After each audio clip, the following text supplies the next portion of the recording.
Bonjour, c'est Paco Cadet. Aujourd'hui, je te parle de quoi? Je te parle de rien parce que j'ai invité un ami que tu ne connais pas encore, un nouvel ami qui s'appelle Théophraste Le Ballot et qui est un passionné de philosophie. Voilà. Et donc, il va te parler de philosophie parce que c'est important, la philosophie, pour penser le monde, réfléchir, se remettre en question, peut-être. Voilà.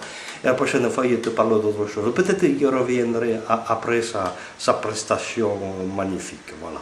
À tout à l'heure. Ça va aller. Tu vas apprendre des choses. Hein. Oui, la philosophie, oui, c'est important, c'est sûr, la philosophie, c'est pour ça que ça m'y intéresse.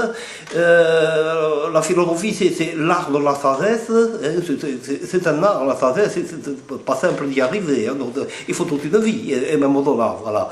Mais sinon, la philosophie, finalement, c'est assez simple, c'est beaucoup de réflexion quand même, mais surtout beaucoup de bon sens. Hein. C'est du bon sens avant tout, hein.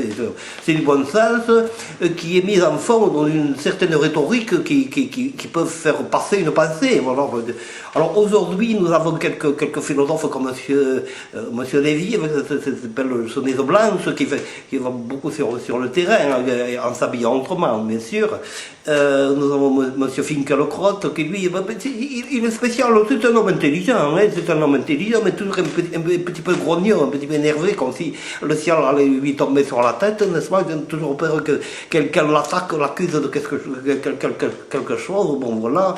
Nous avons Monsieur Onfray, très intéressant, Monsieur Onfray, un révolutionnaire, qui essaie de faire passer la philosophie au peuple. Comme je dis à mes élèves, souvent, qu'est-ce qu'on ferait sans Monsieur Onfray? C'est une petite boutade, voilà. Et aujourd'hui, je vais aborder avec vous rapidement, hein, ne vous inquiétez pas, ne coupez pas le poste, Épictète. Épictète, c'était un vieux philosophe, hein, qui est mort depuis longtemps, c'était un philosophe antique, qui a fait partie des stoïciens, vous savez, c'est amoureux de la nature, de la méditation.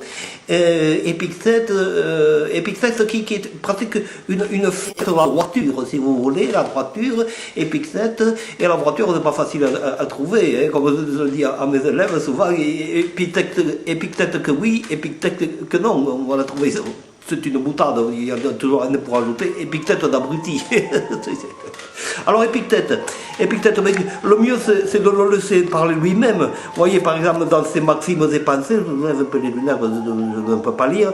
Par exemple, de toutes les choses du monde, les unes dépendent de nous, les autres n'en dépendent pas. Celles qui en dépendent sont nos opinions, nos mouvements, nos désirs, nos inclinations, nos aversions. En un mot, toutes nos actions. Ça c'est simple, c'est le bon sens. C'est-à-dire que si on ne fait rien, on ne risque rien. C'est-à-dire que voilà, on ne va pas faire bouger le monde. Si on fait quelque chose, eh bien ces choses vont dépendre de nos opinions, nos mouvements, nos désirs, nos inclinations, toutes nos actions. Et là, on court des risques, beaucoup d'audace, n'est-ce pas? Il faut faire quelque chose. Et puis quoi d'autre pour terminer, par exemple, la maladie est un obstacle pour le corps, c'est vrai, mais non pour la volonté, à moins que celle-ci ne faiblisse. Par exemple, je suis boiteux, voilà un empêchement pour mon pied. Mais pour ma volonté, point du tout. Sur tous les accidents qui t'arriveront, dis-toi la même chose.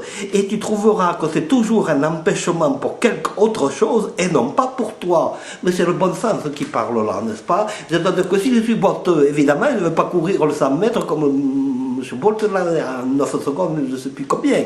Ça c'est sûr. Mais ça ne m'empêchera pas de marcher avec plaisir. Hein, et de faire toutes sortes d'autres choses, malgré mon boitillement, hein, avec beaucoup de plaisir. Voilà, c'est ça.